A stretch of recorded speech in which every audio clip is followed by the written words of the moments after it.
Let's break it all down with Edward Jones's Mona Mahajan. She joined us right here at Post 9. Thank you, Mona, for being with us. Great to be here. So you've said we're positioned for a potential recovery. How so? Yeah, look, I think we're set up pretty well heading into a very seasonally strong or traditionally seasonally strong November and December. We're coming off a 10% correction in the S&P 500. And there's really three things we're watching. Number one, of course, the Fed is out of the way, and they did seem more balanced. Number two, yields are coming down, so we're seeing some moderation. We were at over 5% on the 10-year, back to 4.64 or so. And then thirdly, we're seeing an economy that perhaps is cooling going forward. We got a great third quarter GDP print at 4.9%, but the softening ahead, while it may be some cooling for the economy, could also mean some moderation for inflation as well. So stocks are cheaper, yields are stabilizing, we're going to a seasonally strong period. All that makes a lot of sense. But what about the higher for longer scenario? Where does that fit in? Sarah and I were talking about this earlier. It's 3.7% on the PCE. Yeah. It's a long way to 2%. Yeah. And even Powell said, we're still not entirely sure we're done. Yeah, look, I think Jerome Powell and team have already outlined they don't see 2% happening till 2026. So there is a long way, and that last mile could take some time. To your point on the economy, look, 4.9%.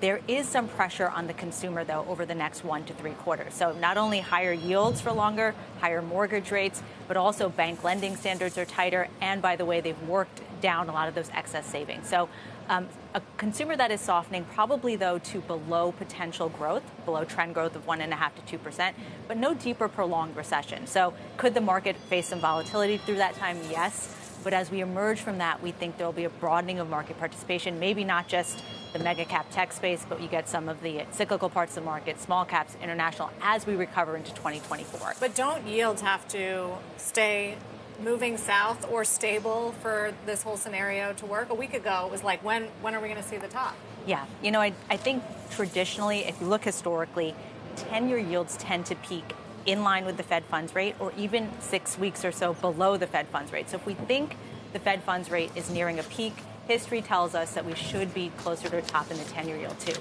To your point, though, when we look out the next 5 to 10 years, are we going to get a return to a Fed at the zero bound and 10 years back at 1.5 to 2.5? Probably not. So we're probably range bound in this 3.5 to maybe 4.5% 10-year yield range, and that does have implications for your portfolio.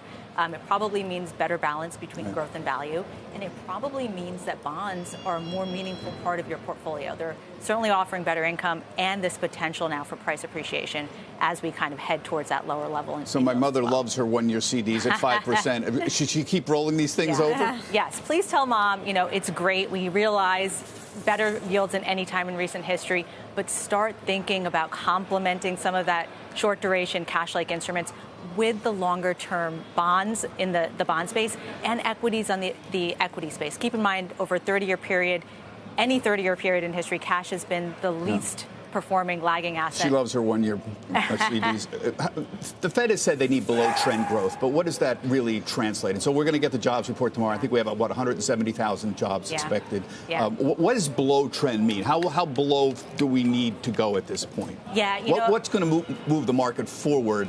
Yeah. Would 140 be just Goldilocks enough? We need it below and consistently below. This word below trend kind of. I think from a GDP perspective, below trend probably means somewhere in the 0 to 1% range on growth. But for the jobs numbers, what we're looking at is unemployment rate should start to creep higher towards that 4% level. And most importantly, probably is that wage growth figure. So 4% is expected, down from 4.2% on Friday. We're hoping, and the Fed is hoping, it gets somewhere closer to 3.5% to be more in line with, a 2% inflation rate. So we're looking for that wage gain figure to cool. That will help services and core services inflation as well.